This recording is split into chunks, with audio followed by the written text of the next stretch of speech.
it was actually released by an, I guess, a journalist who was writing for the Golden Finance. So this link was written in Chinese originally, and it's been translated.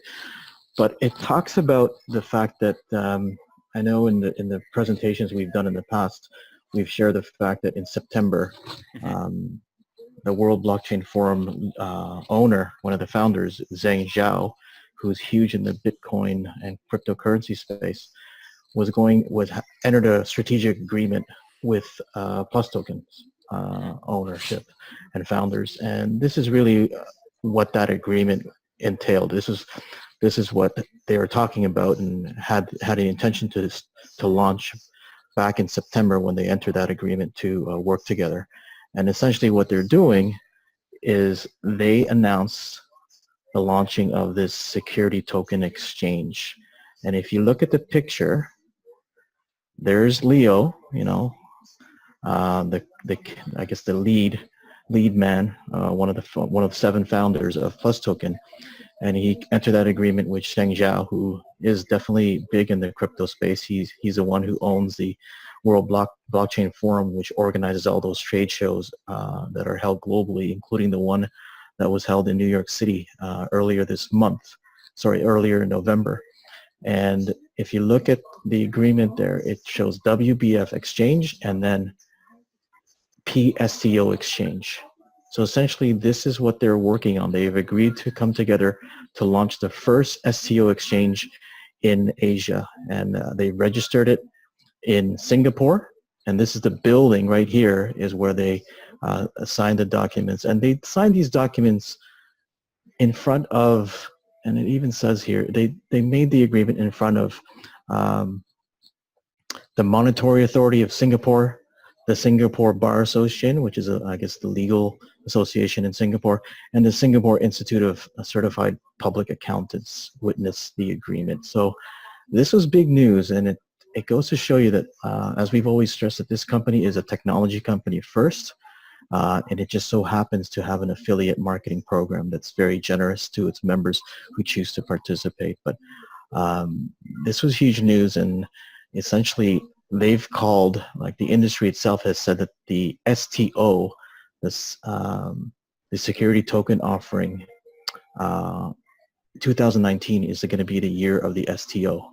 And so these guys, like I said, we've always said that they're a technology company first, and they're definitely leading the space in terms of keeping up, and cryptocurrency and blockchain in itself is a leading edge industry, and to be involved with a company that is at the leading edge of a leading edge industry is huge for us. And so when I saw this, I started getting excited again, and it's hard for us, for those of us who are on this side of the ocean here in Canada and North America, to see that, because obviously we're on the other side of the Pacific, and those are our friends who are on the call who are from, I guess, Australia. I see you, Scott. You probably know how big crypto is in Asia Pacific, and so this for us is huge news, because now we're really seeing that it's the foundation's solid. We're not taking the same risks that the early adopters who were around when the Plus coin was 40 cents.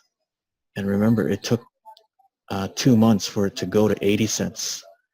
And so the leap of faith that they took was a lot more than the leap of faith that we're taking now that it's established, because I've been in just over 2 months since September, and I got in when the Plus token was $11, $12, and it's already $20. We have some people here locally in the Chinese community in Toronto who got in when it was around 70, 80 cents at the end of, I think it was July. And Simon got involved, I think, in July, August, but took a month before of scrutinizing and doing his homework before he actually started moving as well. So so this is a huge day for us who've been around a few months and been sort of watching the great news. It seems like we're always getting great news and great press, and understand that there's a lot of companies out there in the cryptocurrency space that we may all have seen, and we're all, looking to get involved with potentially. And I guess the key thing to remember is that there are companies that have bots. Our bot is arbitrage. The other bot companies out there, they're trying to predict the market, whether it's going to go up or down. And the challenge with those bots is that sometimes they win, but sometimes they also lose. And there's other companies that are promising and hyping some of the things that we already have. So we're already, a year ahead of the game, ahead of the curve in terms of what these companies are promising that they're going to deliver in terms of the ecosystem and blockchain and the just the Google Pay like Plustoken system, the mobile wallet system that we have that we've already tested and we know that works. So just understand, and then this now that this exchange is being launched, we're going to have not just a mobile application available, it's going to be available on the web where you can log in and access the exchange from a computer or a laptop or desktop. It's the companies doing things right, and you just keep moving forward. And I remember there's a video of Leo maybe 2 months ago where he was responding to some of the haters and some of the online doubters of this company, and people that are saying that it's a scam, or it's just like one of the other opportunities out there. It's not real, and the technology and all this. And he basically said, you know what, we're going to let our technology speak for itself. There's always going to be haters, there's always going to be critics, but he doesn't really care. It was his attitude, and he pretty much gave them a finger, and said, go F yourself, because we know what we have. We have the technology, we have the brain power, we have the brain trust, we know what we're building, and we're trying to build a legitimate blockchain cryptocurrency ecosystem, and we'll let the technology that we release speak for itself. So he knew what he had, and so he had that, like people call it arrogance, but it's more of a confidence, because he knew what the roadmap for this company, because they do have a 5 to 6 year roadmap, and they want to have all the entire ecosystem in place within 10 months.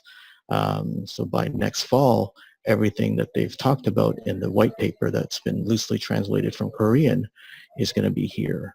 So just understand that there's lots of other opportunities out there, but this one has the legs for the staying power. This one has the technology already, and this one is essentially not a network marketing company. It's a technology company first that has just happens to have an affiliate marketing program, just like Binance did, except it's more than one level. But the goal of this company is not just to be the next Binance with 10 million members. The goal is to be the Google of crypto, the Google of blockchain.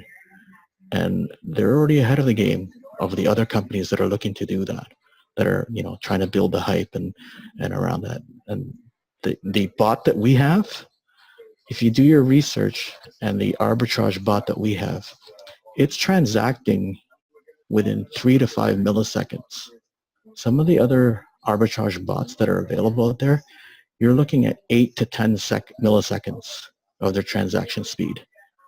So not all bots are created equal, and the bot that we have is at the top of its game, and that's why they're confident that regardless of what happens in the markets where the price differentials for the crypto prices across different exchanges might start to shrink over time, they're still confident that they'll be able to continue paying out the 10% a month average with the AI dog until we reach 10 million members, and then 2 years thereafter, because they know that the bot that they have will be able to win more often and better compete against all the other bots that come out into the market space. So the truth of the matter is, the person who was one of the highest income earner, his name is Mr. Chen.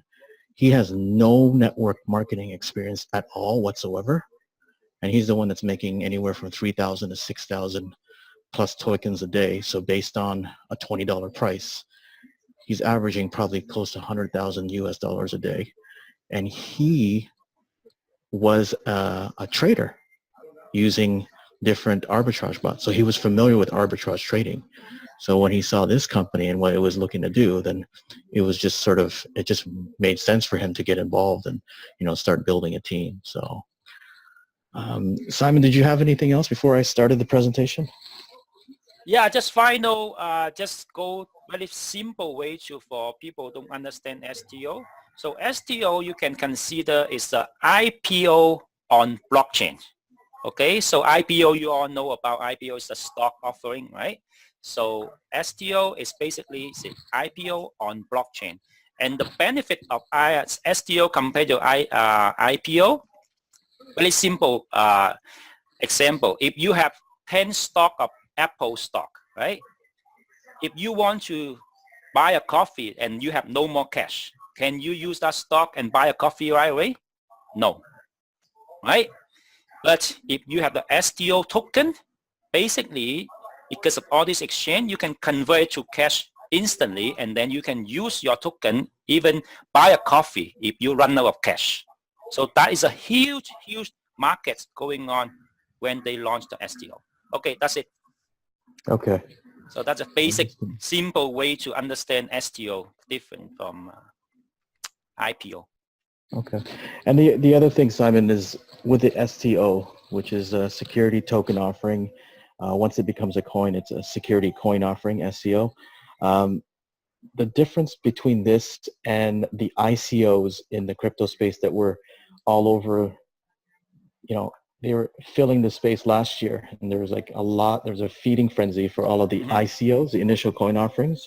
Yeah. And the difference here is a lot of companies that didn't have any real projects or real substance, they were just trying to take advantage of the hype around the cryptocurrency space. And so there were so many ICOs that were released last year, and they essentially became just a pump and dump scheme where people were promoting them wildly and encouraging people to invest.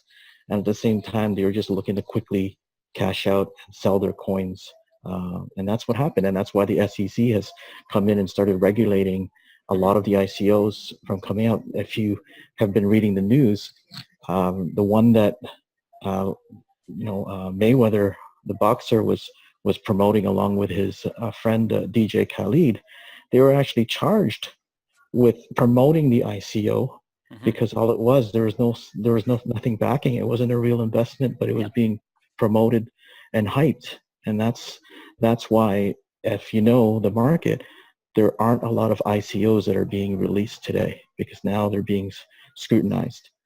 The SCO or the STO that we are part of with Plustoken, in order to release an SCO or STO, it has to have an underlying asset and an underlying value behind it. It has to have a real company. And essentially, the fact that we have probably close to 600,000 active members now who are part of the program globally across probably 30 plus countries right now, and mainly and obviously China, Japan, and Tokyo, that fact alone is proven, and it's given them that credibility to move forward with the security token offering that they're releasing.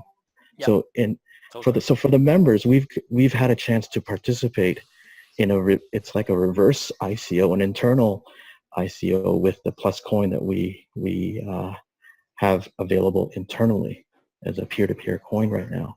And eventually that will be released at the end of Q1 is the plan into the public exchanges as well. But that's our internal ICO, and it's similar to what Binance did. It's similar to what KuCoin did on those exchanges. So, but I just wanted to share a little bit of background of how that works and what that great news that was released just this past week is all about. So, correct. All right. So I'm gonna go ahead. Can you see